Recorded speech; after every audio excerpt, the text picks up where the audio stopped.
सभा में कोई पूछ थोड़ी रहा है, वो अपने मन की गलती को पकड़ करके सभा में पूछ रहे हैं। ये संसारी आदमी नहीं कर सकता।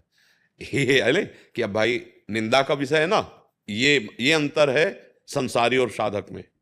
साधक चलता है, अगर फिसल गया कहीं, चूक हो गई, तो जीवन भर इस बात का पश्चाताप करता और सावधान रहता। देखो सभा में, मतलब ये बात तो कोई पूछे तो ना कह देने वाली बात है, नहीं, यही स्वभाव होता है। खिलाड़ी ही गिरता है, डरने की बात नहीं। कह रहे हैं इस पापी का उद्धार होना संभव है नहीं या नहीं हमारे लिए आगे नहीं नहीं, मार्गदर्शन? समझो समझो, आप हमारी बात समझो। इसको केवल इस बात में लो कि पहले पहल किसी भी जवान को गोली पकड़ा दी जाए तो क्या लक्ष्य पे भेद देता है क्या? हजारों गोलियां बर्बाद होती है, बर्बाद होती ना। एक प्राकृतिक लक्ष्य पे निशाना साधने के लिए हजारों गोलियां बर्बाद होती हैं, तब जाके वो कहीं आसपास निशाने के, और फिर महीनों सालों अभ्यास के बाद झटके में एक में लक्ष्य में को भेद दिया। तो ये प्राकृतिक लक्ष्य, चिदानंद लक्ष्य के लिए हम चले, और ये घटना तभी घटती है, दो बातें होती हैं साधक में। एक, अहंकार का समर्पण नहीं हुआ, दूसरी बात आज्ञा उल्लंघन हुआ। इसीलिए संगम त्यजेत मिथुन व्रतिनाम मुमुक्षु सर्वात्मना न विसजेत बहिरिंद्रियाणि एकश्चरन राश्चित्त मनंते से युंजीत तद वृत्ति साधुश्चेत प्रसंगा। सोबरी जी का श्लोक है। उन्होंने गान किया, जब मछली के भोग को देखकर भ्रष्ट वृत्ति हो गई, परमात्मा से हट करके ब्याह के लिए 50 मानधाता राजा की राजकुमारियों से ब्याह किया। जब वो, तब उन्होंने कहा, मैं कहां था जिस विक्षेप से बचने के लिए यमुना जी के जल को स्तंभित करके भजन कर रहा था, वहीं मछली के मैथुन को देखकर मेरी बुद्धि मैथुन करने की इच्छा को प्राप्त हो गई। बड़ी दुरंत माया। तब उन्होंने लिखा, संगम त्यजेत मिथुन व्रति नाम में मुक्षु। बैरागी को स्त्री संग नहीं करना चाहिए। दूर, जैसे कोई डूब रहा है ना, तो आचला पकड़ाओ अपना, ये पकड़ और खींचो। अगर तुम लिपट गए तो या तो इतनी सामर्थ्य हो कि उसका वजन लेके तुम तैर जाओगे, नहीं पहले तुम मरोगे, बाद में वो मरेगा, क्योंकि वो आपको दबा के पहले वो श्वास लेना चाहेगा ना। ऐसे ही विषय आसक्त पुरुषों को दूर से उपदेश कर दो, असंगो हम, असंग रहो। बात समझो, कोई कुछ नहीं, केवल हमारा प्रभु। माता हो, बहन हो, सब में अपने प्रभु को दूरी। तस्मात् शास्त्रम प्रमाणन्ते कार्याकार्यो व्यवस्थित हो। यदि हमें लगता है कि इनके संग से हमारा मन इनके प्रति गलत भाव करेगा, चरणों प्रणाम, दूरी। बात भी नहीं, कोई उत्तर नहीं, कोई संबंध नहीं। या तो सिद्ध पुरुष हो तो सवाल ही नहीं उठता, वो सब में अपना भगवान देखता है, और साधक है तो सिद्ध बनने के लिए चला है। तो शास्त्र आज्ञा है परस्पर संयोग से बचने के लिए दूरी बना के रखे। और मोबाइल ऐसी भगवान की माया की रचना है कि किसी से मिलने की जरूरत नहीं है। आप मोबाइल में यदि कुदृश्य देखने लगे, अब आप बच नहीं सकते, चाहे जो कोई हो, आपको क्रिया में उतरना पड़ेगा। क्योंकि जो देखा जाता है, सुना जाता है, बोला जाता है, वही मनन होता है, जो मनन होता है वही क्रिया में उतर जाता है। अब हो गया, कोई बात नहीं। जैसे एक बार हम पीछे मरे, फिर नया जन्म हुआ ना, आज से नया जन्म मान लो, भूल जाओ उस बात को।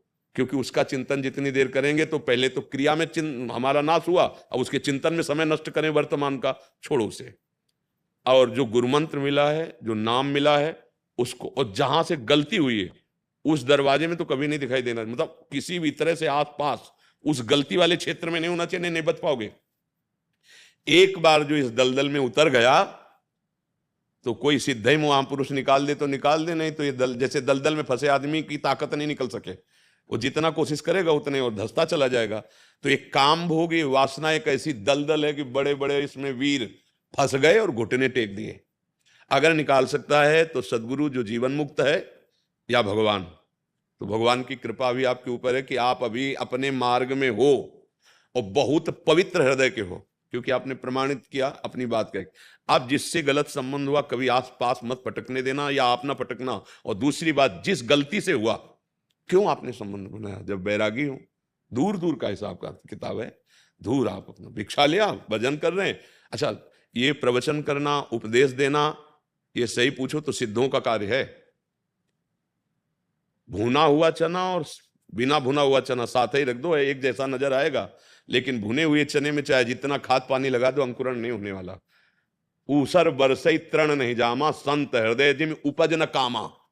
जैसे ऊसर में चाहे जितना खाद पानी बो दो, तिनका नहीं जगेगा, ऐसे ही संतों के हृदय में चाहे जितना विषय सामग्री हो, भोगने की इच्छा नहीं होगी। पर सही बात यह है कि हम लोगों ने अभी लक्ष्य बनाया ही नहीं प्रिया प्रीतम प्रभु। नहीं भैया, आप निकलो मांस वाली दुकान से, तुम्हारा मन होगा खरीदने का? अगर कभी नहीं खाते हो सच्चाई से, मान लो आप ही जैसे हो, आपको सामने मांस रखा जाए, आप खाओगे? नहीं खाओगे। शराब की बोतल नहीं, तो फिर व्यभिचार कैसे हो गया? तो अपने सब उसी में सम्मिलित है। आप कोई नई चीज नहीं हो, पूरी सृष्टि में इसी का एक राज्य है काम का, किसी को भी रौंद सकता है। आप विचार करो, उसी लाइन की बात है। मदिरा, व्यभिचार, द्वितीय जुआ और हिंसा और परधन चोरी, ये महापाप एक लाइन में रखे गए। हमने व्यभिचार को क्यों नहीं वैसे देखा जैसे मदिरा को देखते हैं, जैसे मांस भक्षण को देखते हैं? हमने उसको इस लाइन में क्यों नहीं देखा जब हम बैरागी हैं? गलती हो गई ना। वहां सुख बुद्धि देखा, हमें सुख मिल जाएगा। ये आपकी ही बात नहीं है, आप तो पवित्र आत्मा इसलिए उच्चारण कर दिया।